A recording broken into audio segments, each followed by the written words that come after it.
Bonjour, aujourd'hui un petit inconnu de plateforme ou de DVD, comme je l'avais précisé dans une précédente publication. J'ai hésité à faire une vidéo dessus parce que je ne sais pas si ce film est vraiment passé inaperçu. C'est mon impression, car personne n'en parle. Donc je me suis dit, je vais faire une vidéo pour savoir si déjà je me trompe pas. Est-ce que ce film a sa place ou est-ce que quelqu'un en a entendu parler?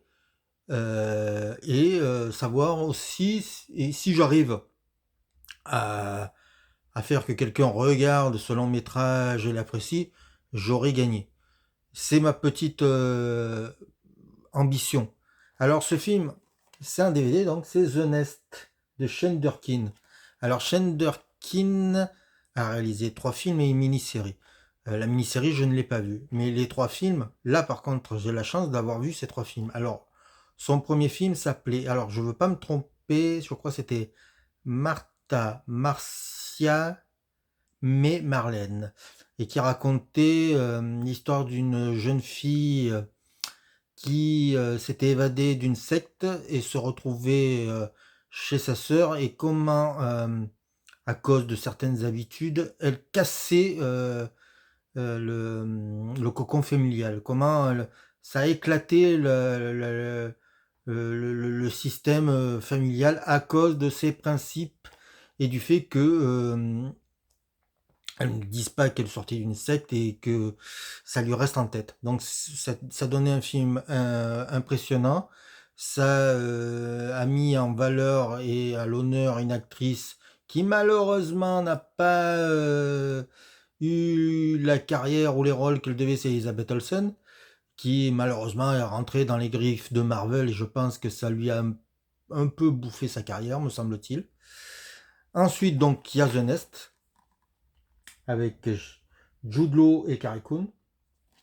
Et le troisième film est sorti cette année, qui s'appelle Iran Clown, voilà, et qui raconte l'histoire d'une famille de catcheurs et qui avec en vedette Zac Efron, et qui est exceptionnel, qui est peut-être l'un des meilleurs films de ce début d'année.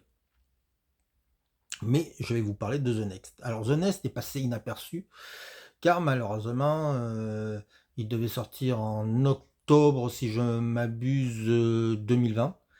Et c'est l'époque du Covid. La Covid, on a eu les restrictions. On n'était pas on était en restriction, c'est-à-dire pas de cinéma et tout ce qui était culturel était fermé.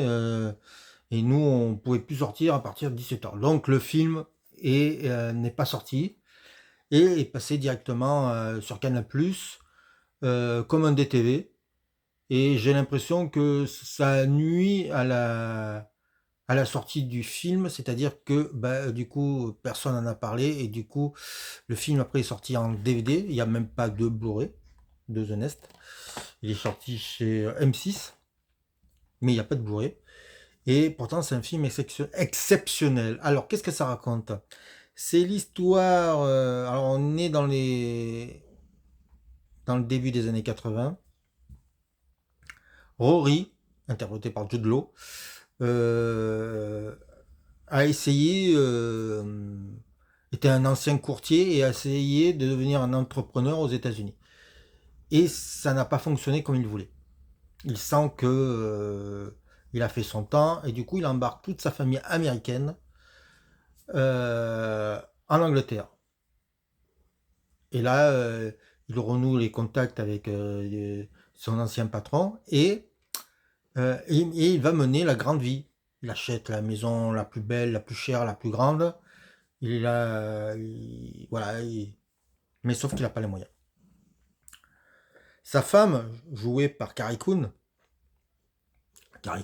on l'a découvert dans The Leftover, fameuse série, et aussi dans les reboots des SOS Fantômes. Carrie Coon vient de la Terre.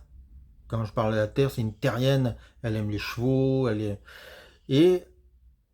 elle est amoureuse de son mari. elle le laisse rêver, mais elle n'est pas dupe. Et là, elle sent qu'il dérape et que pour la survie de sa famille, elle va devoir se battre. Ça donne un film.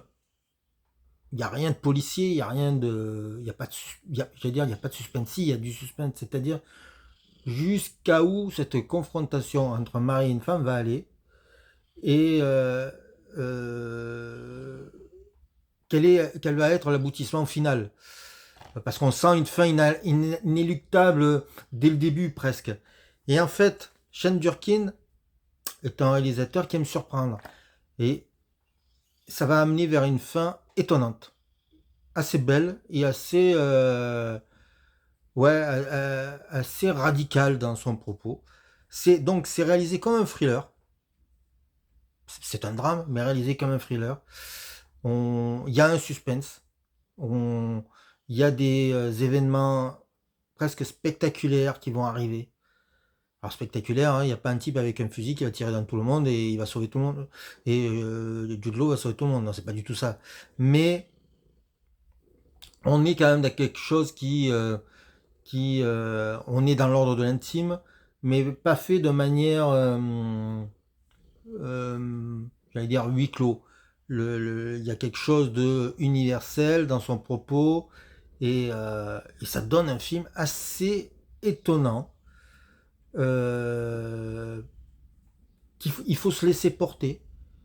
Visuellement, le film est assez beau, c'est extrêmement bien écrit, c'est très bien ciselé. J'ai oublié de parler que le couple a 2 enfants, mais il va arriver des choses aux enfants aussi. Et voilà, ça donne un film magnifique et je pense que Sean Durkin prouve que c'est un grand réalisateur et qu'il va falloir compter sur lui. Le problème, c'est que ces films n'ont pas de succès. Iron Clown, Iron Clown, voilà, produit par A24, hein, comme j'ai un anglais de merde, on va être honnête, je vais le traduire. A24 qui a produit Hérédité ou, ou Midsommar et même X par exemple. Eh bien, Ironclaw a été un échec cette année. Il n'a pas été vu beaucoup aux États-Unis, malheureusement. Et, et donc voilà, voilà, j'espère que sa carrière n'en subira pas les conséquences, parce que The Next, comme je vous ai dit, est passé inaperçu, et que son film d'avant a quand même déjà quelques années. Donc, parce qu'entre le premier et le deuxième film, il a mis plus de 10 ans, me semble-t-il. Donc, voilà, je crois beaucoup en ce réalisateur et j'espère qu'il fera encore des belles choses. Donc, je vous remonte la jaquette. À voir absolument ce film. C'est très étonnant, dérangeant, malaisant et en même temps passionnant. Tous les mots en. Bonne journée.